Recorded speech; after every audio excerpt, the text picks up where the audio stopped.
कैसे हैं दोस्तों, तैयारी कैसे चल रही है प्रीलिम्स के लिए। एक महीने का समय रह चुका है, तो आई एम श्योर कि आप भी बहुत ज्यादा उत्साह के साथ मॉक टेस्ट लगा रहे होंगे, मॉक टेस्ट दे रहे होंगे। और इसी के साथ आपको यह भी बताना चाहता हूं कि संडे 26 अप्रैल को हम भी एक ओपन मॉक टेस्ट कंडक्ट कर रहे हैं। जरूर पार्टिसिपेट कीजिएगा वेबसाइट पे जाकर रजिस्टर करके। आज के जो 5 सवाल हैं उसका क्या स्कोर रहा वो मुझे कमेंट सेक्शन में बताना। ये 5 सवाल अप्रैल महीने के करंट अफेयर्स में से हैं। आइए देखते हैं पहला क्वेश्चन क्या है। पहला है ईस्ट वेस्ट ऑयल पाइपलाइन से regarding of Saudi Arabia. 2 statements हैं, आपको यह बताना है इनमें से कौन सी स्टेटमेंट्स करेक्ट है। The pipeline runs entirely within Saudi Arabia and this connects Abqaiq in the Eastern Province to Yanbu on the Red Sea coast. देखो, अगर हमको थोड़ा सा भी आइडिया है, चलो आप पॉज कर लो, मैं आपको सोल्यूशन के टुवर्ड्स जा रहा हूं।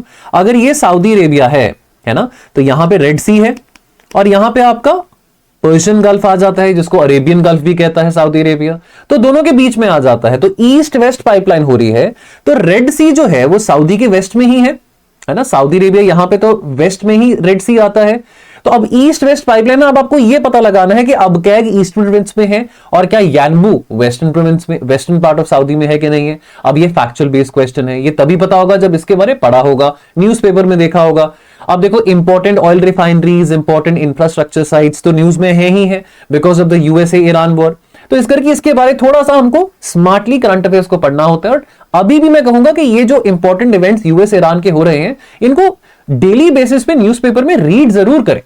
ऐसा नहीं है कि हमको बड़े बड़े आर्टिकल्स पढ़ने बैठ के अभी, बिकॉज प्रीलिम्स का समय आ चुका है, लेकिन अपनी इंफॉर्मेशन के लिए पता हो। तो दोनों स्टेटमेंट्स करेक्ट हैं। देखो मैप को देखो, यहां पे सऊदी है, ये आपका पर्शियन गल्फ जिसको सऊदी अरेबियन गल्फ भी कहता है, यहां पे आपका रेड सी आ गया।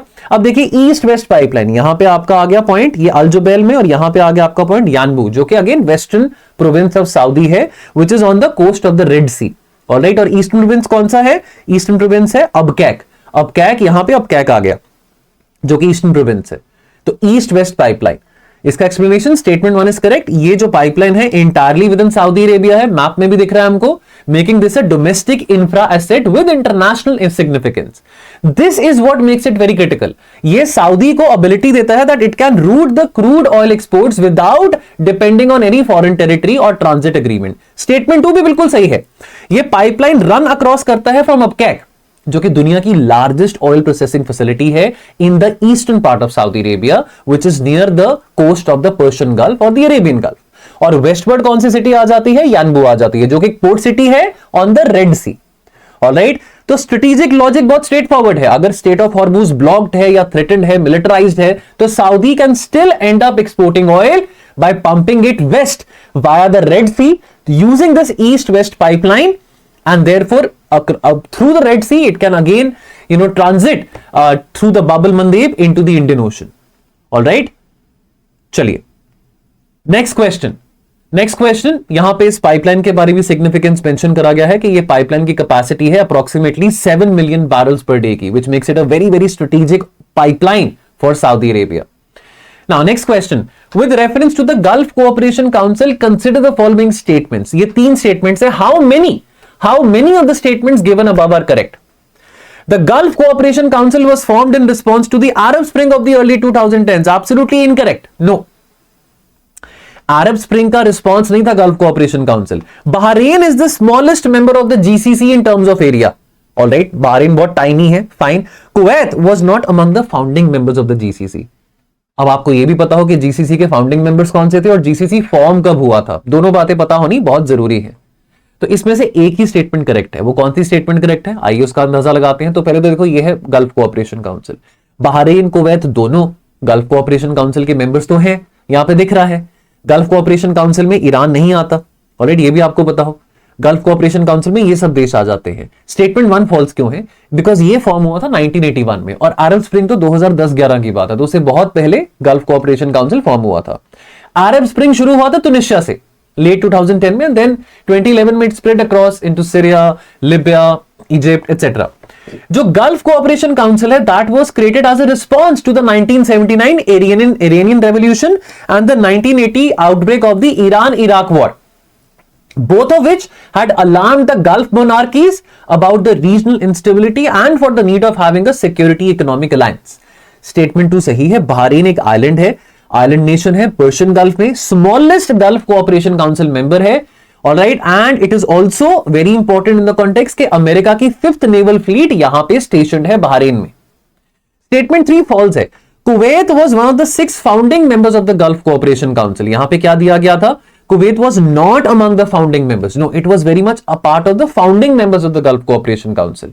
ठीक है, तो ये 6 प्रेजेंट मेंबर्स कौन से हैं? Bahrain, Kuwait, Oman, Qatar, Saudi and the UAE. 1981 में गल्फ कोऑपरेशन काउंसिल बना। No member has joined since the founding. Yemen had applied for the membership but was never admitted. Therefore, GCC is very unusual among the regional organization.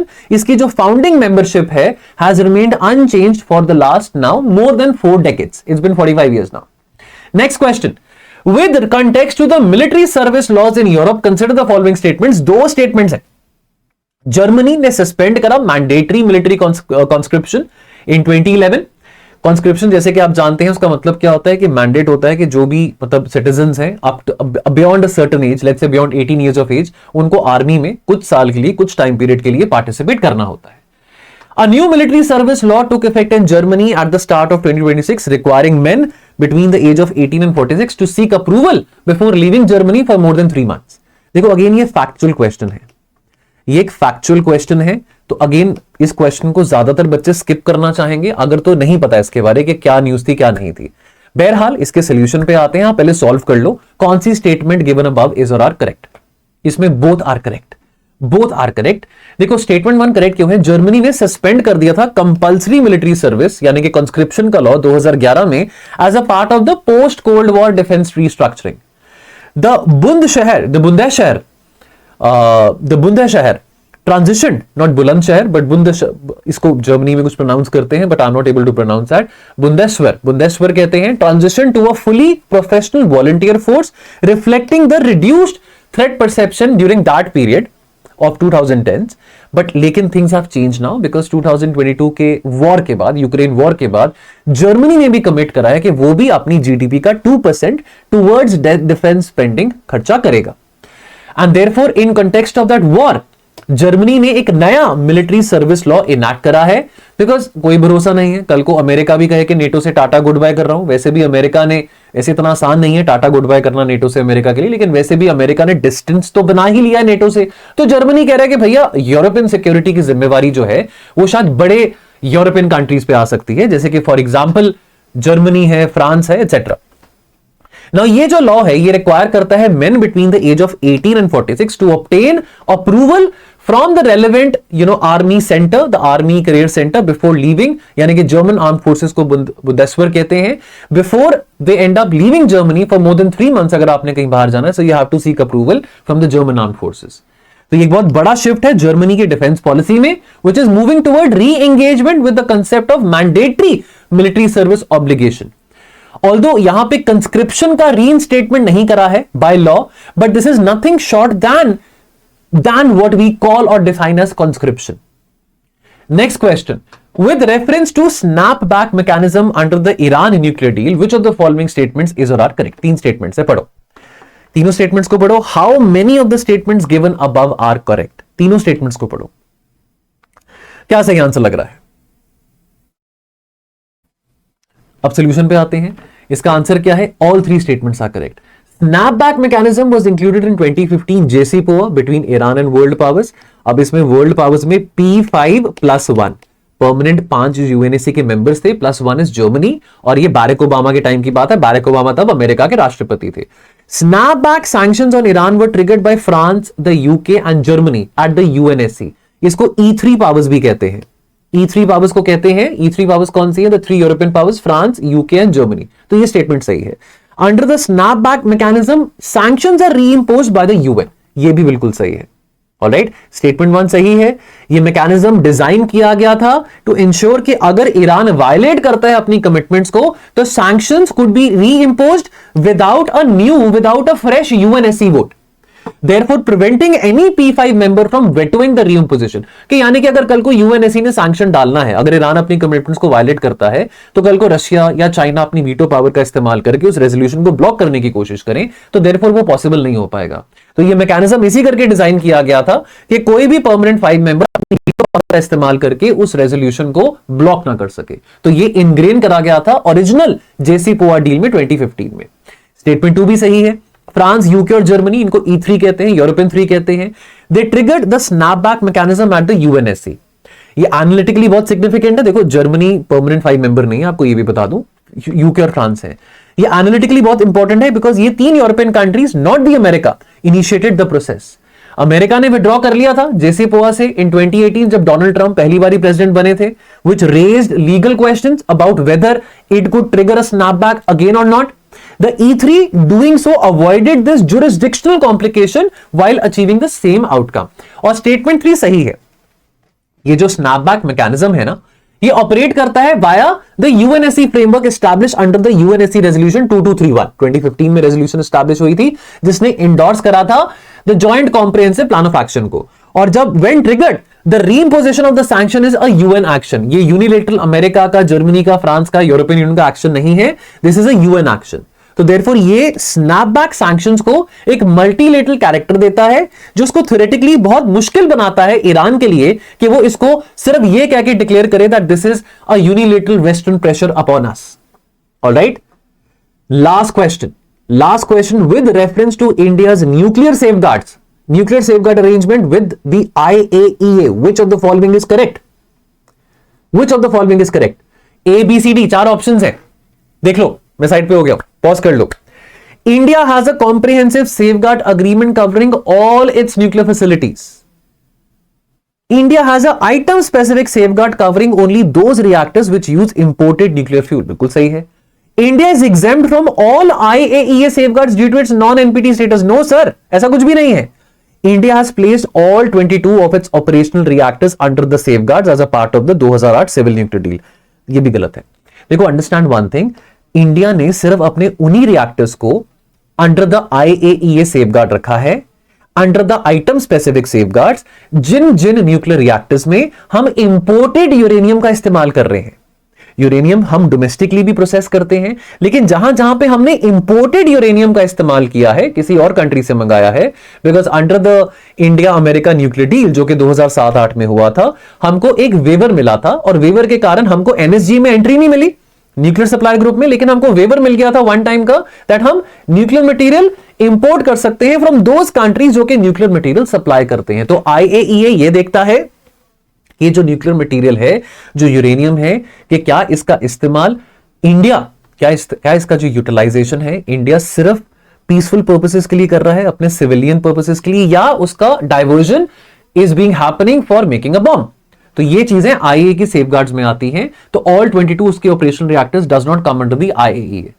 Option B, again option A सबको समझते हैं। देखो, India का safeguard जो arrangement है that is a direct product of the deal which started in 2005 between India and America. Civil nuclear deal का जो plan शुरू हुआ था, reactors using imported uranium, so imported uranium is coming from Kazakhstan, Canada, Russia, they are under the safeguards of the IAEA. तो 14 of India's 22 operational reactors are under the safeguard.